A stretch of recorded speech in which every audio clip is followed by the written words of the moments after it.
பத்திரிகை, தொலைக்காட்சி, எஃப்எம்ஸ், இன்டர்நெட், புகைப்பட நண்பர்கள் எல்லாருக்கும் வணக்கம். நான் போன ப்ரெஸ் மீட்லேயே சொன்னேன், முக்கியமான மேடைன்னு. இதுதான் அந்த நிஜமான மேடை. 25வது படத்தை என்னை தொட வச்சுருக்கீங்க. 13 வருஷம் நிறைய விஷயங்கள் கடந்து வந்திருக்கேன். நடிக்க தெரியாமல், ஒரு ஐஸ்கிரீம் வாங்க தெரியாமல் கூச்சப்பட்டுட்டு இருந்தவன் நடிக்க வந்தேன். கீழே விழுந்தேன், முட்டியெல்லாம் உடஞ்சது. ஒரு 4-5 வருஷம் ஆச்சு. படங்கள், நல்ல படங்கள் தேர்ந்தெடுக்கிறதுக்கு நிறைய எனக்கு உதவியாக இருந்திருக்கீங்க. நிறைய வெற்றி படங்கள் கொடுக்கறதுக்கு சப்போர்ட்டிவாக இருந்திருக்கீங்க. எனக்கு ஒரு அடையாளம் கொடுத்துருக்கீங்க. எப்போவுமே நான் ஒரு ப்ரெஷரில் ஒர்க் பண்ணி தான் பழகியிருக்கேன். எப்போ என்னை போட்டு அழுத்துறாங்களோ, என்னால் முடியாதுன்னு சொல்கிறாங்களோ, அப்போ தான் என்னால் ஒரு விஷயத்த முழுமையாக அடுத்த விஷயத்த என்னால் பண்ண முடிஞ்சிருக்கு. இது மாதிரி கூடயே இருந்திருக்கீங்க, எனக்கு அடையாளம் கொடுத்துருக்கீங்க. நான் வெறும் நடிகனா மட்டும் இல்லாமல் நான் எப்படிப்பட்டவன் அப்படிங்கிறத வெளியில் நிறைய பேர் என்னை பற்றி தெரிஞ்சுக்கிறதுக்கு ரொம்ப ரொம்ப முக்கியமான ஒரு விஷயமா இருந்திருக்கீங்க. நான் ஆந்திரா போயிருந்த போது ஒரு ஹோட்டலில் ஒரு பையன் பேக் எடுத்துகிட்டு வந்து வச்சுருந்தான். அவனுக்கு தமிழ் தெரியாது, தெலுங்கு பையன் தான்.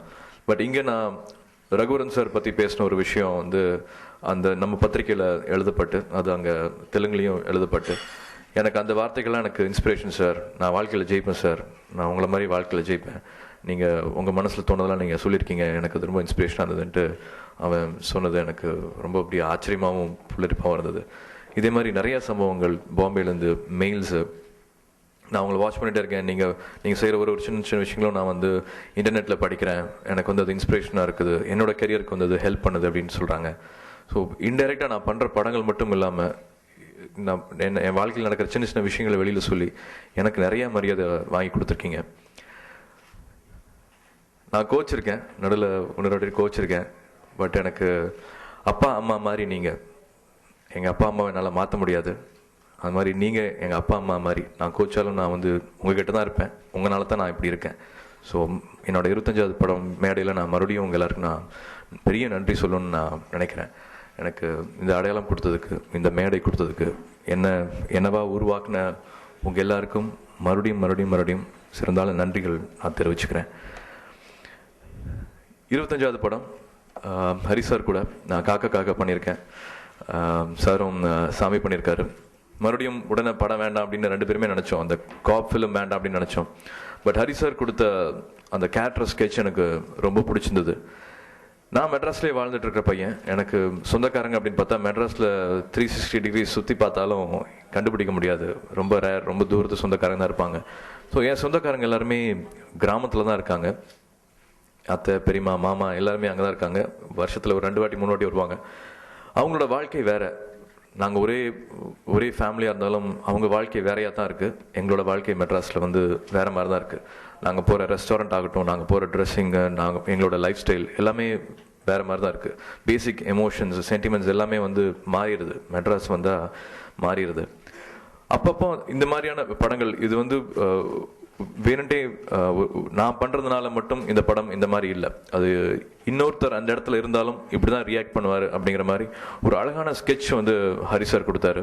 ஒரு கிட்டத்தட்ட ஒரு 6 மணி நேரம் 7 மணி நேரம் இருக்கும்னு நினைக்கிறேன். காலைல ஒரு 10 மணிக்கு ஆரம்பித்தோம், ஒரு 5 மணி வரைக்கும் கதை சொன்னார். ஒரு கேரக்டர்ஸாக சொன்னார், ஒரு டைலாக்காக சொன்னார், ஒரு சீனாக சொன்னார், வில்லனோட பேக்டாப் சொன்னார். அந்த மாதிரி தனித்தனியாக சொல்லும் போது அது என்ன ரொம்ப ஈர்த்துச்சு. அந்த கேரக்டரைசேஷன் எனக்கு ரொம்ப பிடிச்சது. ரொம்ப முழுமையாக இருந்தது. சினிமாவாக இல்லாமல் யதார்த்தமாக இருந்தது. போலீஸ்ன உடனே ஃபோட்டோஸை பார்த்துட்டு எல்லாருமே கேட்டாங்க. அது கிட்டத்தட்ட ஒரு 2 மணி நேரம் உட்காந்து சிங்கம் படம் டைட்டில் அப்படின்னாரு. சார் சிங்கமா சார், எனக்கா சார், தாங்குமா சார் அப்படின்னா, இல்லை நல்லா இருக்கும் அப்படின்னாரு. பட் அந்த கேரக்டர் அதுக்கேற்ற மாதிரி இருந்தது. துரசிங்கம்ங்கிற பேர்லேருந்து எடுக்கப்பட்ட அந்த வார்த்தை சினிமாக்கா இல்லாமல் அந்த சுச்சுவேஷனில் இருக்கிற எந்த ஆளும் அப்படிதான் ரியாக்ட் பண்ணுவான் அப்படிங்கிற மாதிரியான சீன்ஸ். சினிமாட்டிக் லிபர்ட்டி எடுத்துட்டு நாங்கள் ஓவரா பண்ணியிருக்கோம், அதிகமாக பண்ணியிருக்கோம் அப்படின்ட்டு எந்த சீனுமே சொல்ல முடியாது, எந்த காட்சியுமே சொல்ல முடியாது.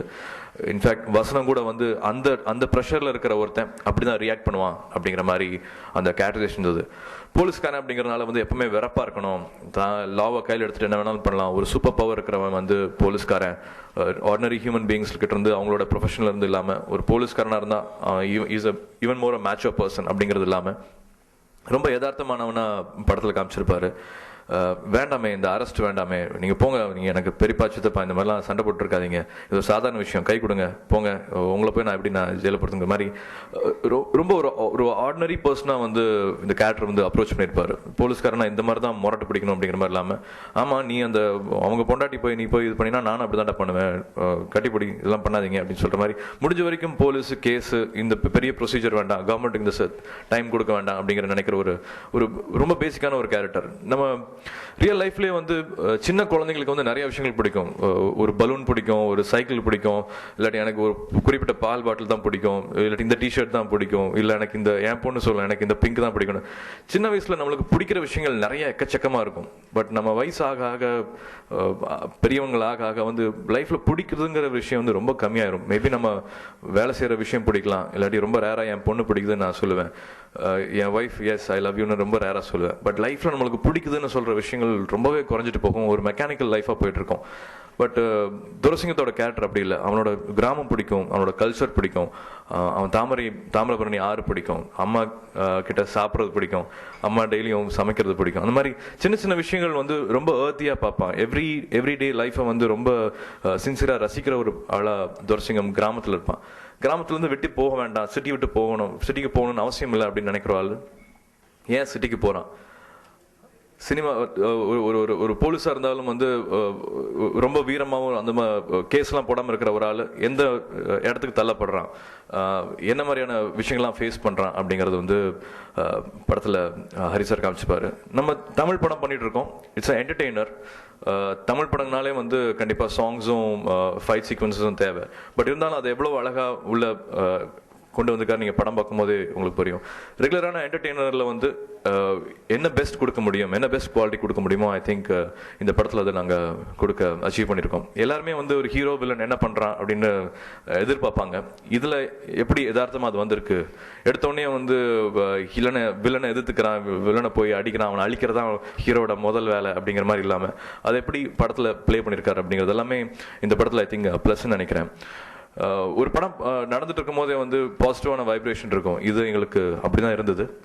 ஒரு ஷூட்டிங் ஸ்பாட்ஸும் சரி, அந்த ஊர் மக்கள்கிட்ட வேலை செய்யும் போதும் சரி, அவங்களோட இன்ட்ராக்ஷன் சரி, எல்லாமே அப்படிதான் இருந்தது.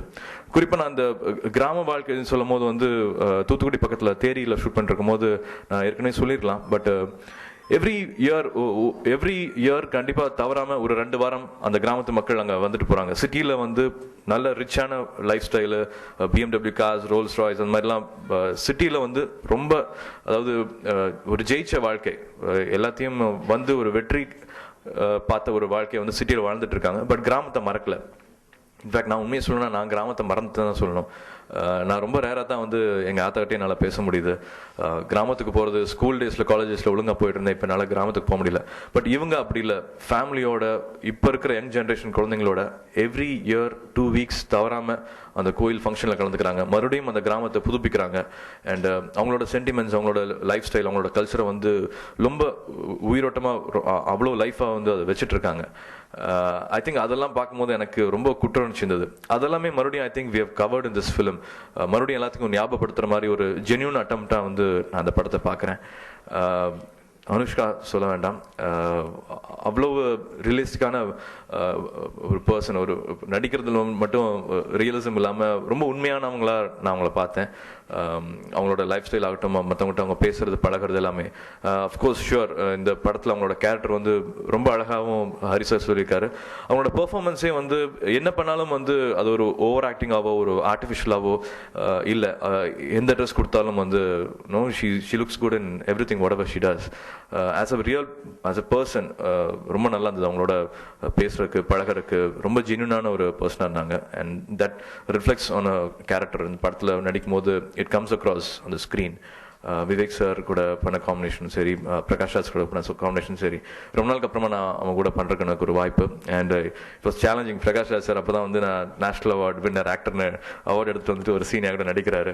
அவரோட போட்டி போட்டு நடிக்கணும், அந்த மாதிரியான ஒரு சுச்சுவேஷன்லாம் இருந்தது. It was really challenging. ஒரு நல்ல ஆக்டர் இருக்கும் போது என்னோட பெஸ்ட்டு பண்ணணும் அப்படிங்கிறது எனக்கும் தோணும். என்டர்டெய்னராக இருந்தாலும் ஐ லைக் தேவர் மகன். எனக்கு அலெக்ஸ் பாண்டியன் கேரக்டர் பிடிக்கும். ஸோ அந்த மாதிரி அந்த எனர்ஜி கொடுக்கணும் அப்படிங்கிறத நினச்சி தான் இந்த படத்தில் நாங்கள் ஒர்க் பண்ணியிருக்கோம்.